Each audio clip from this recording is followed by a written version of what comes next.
कि information is diet, सूचनाएं सब आहार हैं। हम जो भी ग्रहण करते हैं उसे ग्रहण करने से पूर्व और ग्रहण करने के पश्चात वैसे नहीं रह जाते हैं। कभी भी टेलीविजन देखते हुए, मैं तो, मेरे बहुत सारे स्टूडेंट्स हैं जो भी सुन भी रहे होंगे, मैं जब अध्यापन का कार्य करता था विश्वविद्यालय में, तब मैं अपने बच्चों को ये बताता था, उनको जो पढ़ने आते थे, कि कभी भी भोजन करते हुए टेलीविजन मत देखिए, कभी भी कुछ काम करते हुए भोजन मत करिए।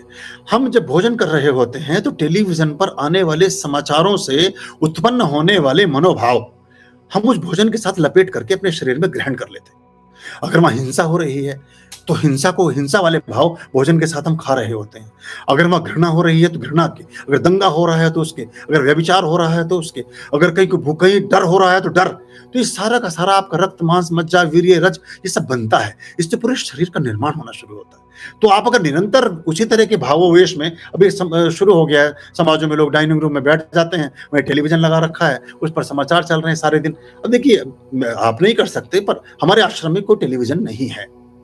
पिछले 6 वर्षों से हमें उसकी कोई आवश्यकता प्रतीत नहीं हुई, ना आवश्यकता प्रतीत होगी, ना है, ना कभी रहेगा। हमारे आश्रम में कोई समाचार पत्र नहीं आता, ना उसकी आवश्यकता प्रतीत हुई, ना आवश्यकता प्रतीत होगी, ना आता है, ना आएगा। ये सब बेकार की चीजें हैं। आपका दरवाजा अभी खुला है, आपके दिन की शुरुआत हो रही है, आप बहुत अच्छे मूड से सो करके उठे हैं, आप सूर्योदय होते हुए देख करके अभी अंगड़ाई लेकर के बैठ के सोचते कि कप चाय या कॉफी पीऊं या जूस पीऊं या ईश्वर की तरफ ध्यान करूं और थोड़ी सी उदित होती हुई सूर्य की रश्मियों को अपने शरीर में आत्मसात करूं, तब ये दरवाजे में पटक गया कि एक्सीडेंट में 4 मरे। देखो, आप जो गए तो गए, जो आए तो आए, अब उससे आपको कोई खास संपर्क तो है नहीं। मन खट्टा होने के अलावा और क्या है? फलानी जगह पे इतने लोगों को वहां आग लगा के मार दिया, इतने लोग वहां फलानी जगह हो गए, इतनी स्त्रियों के साथ व्यभिचार हो गया, इतने घर में डकैती पड़ गई, इतने लोगों ने किसी को लूट लिया, इतने बैंक में डकैती। ये सूचना एक समय तक तो ठीक होती है, नो न्यूज गुड न्यूज। जब कोई समाचार नहीं होता तो सब शुभ समाचार होता है, और जो आपके मतलब का समाचार है, जो आपके जीवन से संबंध रखता है, वो देर अबेर आए बाएं दाएं आपके पास आ ही जाना है। रिश्तेदार बहुत बेचैन परेशान होते हैं, वो आपको 50 बार भेज देंगे, हर आदमी भेजेगा अलग अलग। पता चला वो उसकी सुमन की मौसी का क्या हुआ, तो वो तो तुम्हें पता चल ही जाना है, उसमें क्यों परेशान होते हो? उसके लिए वो तो सूचना पे पैर चल के आ ही जाएगी।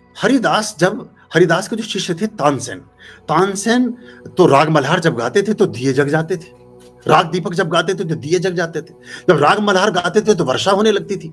तो अकबर ने पूछा कि तानसेन, तुम बड़े जादुई आदमी हो, तुम्हें संगीत में इतनी विशारद प्राप्त है, संगीत में इतने महारथी हो, तुम इतने महारथी हो, तुम्हारा गुरु कितना महारथी होगा, तुम्हारा गुरु कितना निपुण होगा, कितना प्रतिभाशाली होगा? जब तुम इतने प्रतिभाशाली हो, तो तुम्हारे गुरु से मिलना चाहता हूं, उनको दरबार में बुलाओ। वो कहते थे मेरे गुरु है टेढ़े। गुरु सारे टेढ़े होते हैं, जो असली गुरु है वो टेढ़ा ही मिलेगा आपको, बाकी वरना तो वो पंसारी होगा, दुकानदार होगा, नेता होगा, कुछ और होगा। अगर गुरु कड़वा और टेढ़ा नहीं है तो गुरु नहीं है फिर। तो उसने कहा जी वो तो आप उन्हें पूरा आधा राज्य भी देते तब भी ना है आपके दरबार में, वो कोई जाते वाते नहीं है, वो तो अपनी झोपड़ी में मस्त है। तो कहता नहीं, मैं अपने वो भेजूंगा दरबारी। बोले वो ये तो संभव है कि कुटिया में से छलांग मार के नीचे नदी में, जहां वो झील के बीच में रहते हैं, वहां उसमें कूद के प्राणांत कर लें, लेकिन वो आएंगे नहीं आपकी सेना को देख करके। बोले फिर उपाय क्या? मैं तुम्हारे गुरु को सुनना चाहता हूँ। उन्होंने कहा उपाय है चुपचाप चलो। बोले हमने बहुत सारे उनके सुर और बहुत सारी उनकी विधियां चुपचाप ही सीखी हैं। तो बोले इसका क्या तरीका? बोले कपड़े बदल लो और आधी रात को मेरे साथ चलो, और वो जब उनकी मौज होगी तो वो गाएंगे। अब अकबर और वो तानसेन वहां पहुंचते हैं, 3 दिन तक लगातार जाते हैं। अब गुरु जी की नई मौज उठी, वो तो अपना खर्राटों की आवाज आ रही है, वो नहीं कुछ अपना गा रहे, नहीं कुछ अपना रियाज कर रहे। चौथे दिन जब लगातार गए तो सुबह के टाइम 3:30 बजे हरिदास जी ने अपना आलाप छेड़ना शुरू किया। अकबर ने सुना तो सुनता रह गया। एक छोटी सी टपरी पर एक झील के टापू बना करके उसके बीच में झोपड़ी बना रखी थी, उस पर रहते थे, और वहां जाकर के धीरे से कान लगा करके झोपड़ी के पास ये दोनों बैठ गए और सुनते रहे। लाव लश्कर सब दूर छोड़ दिया, कई किलोमीटर दूर पैदल गए, सुन के चुपचाप आ गए।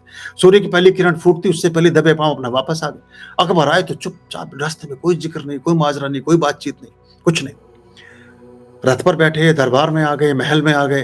फिर कहते हैं तानसेन से कि तानसेन तुम्हारे गुरु तो भाई अद्भुत है, कमाल है, तुम तो उनके सामने रत्ती मात्र भी नहीं हो, तुम चावल का कण भी नहीं हो उनके सामने, और वो पूरे पर्वत हैं तुम्हारी विद्या में और शिक्षा में, संगीत की। तो वे बोले ये कैसे संभव हुआ, तुम क्यों नहीं गा पाते हो इतना अच्छा, जबकि अभी तक वो उसके ऊपर लट्टू थे। तानसेन क्यों कहते तुम तो उनके सामने कुछ भी नहीं हो। तो उन्होंने कहा कि महाराज मैं आपका नवरत्न हूं, आपने मुझे बांध कर अपने दरबार में रखा है, आप मुझे भरण पोषण के लिए कुछ पैसा देते हैं, कुछ चीजें देते हैं, कुछ धन जाता है, राज दरबार का धन जाता है, सरकार का पैसा मेरे पास आ रहा है, इसमें दुनिया भर की विकार और दुनिया भर की चीजें जुड़ी हुई हैं।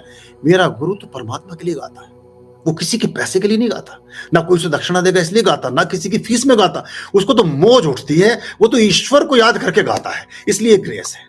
तो हरिदास की बात आई तो ये बात में ध्यान आ गई। तो ये ऐसा जब आप ईश्वरीय संबंधित कार्यों में जोड़ते हैं तो उसमें एक अद्भुत कमाल पैदा होता है, उसमें अद्भुत गुणवत्ता आ जाती है, आपके जीवन का आमूल-चूल कायाकल्प होता है। आर्याम अभयाम भज रे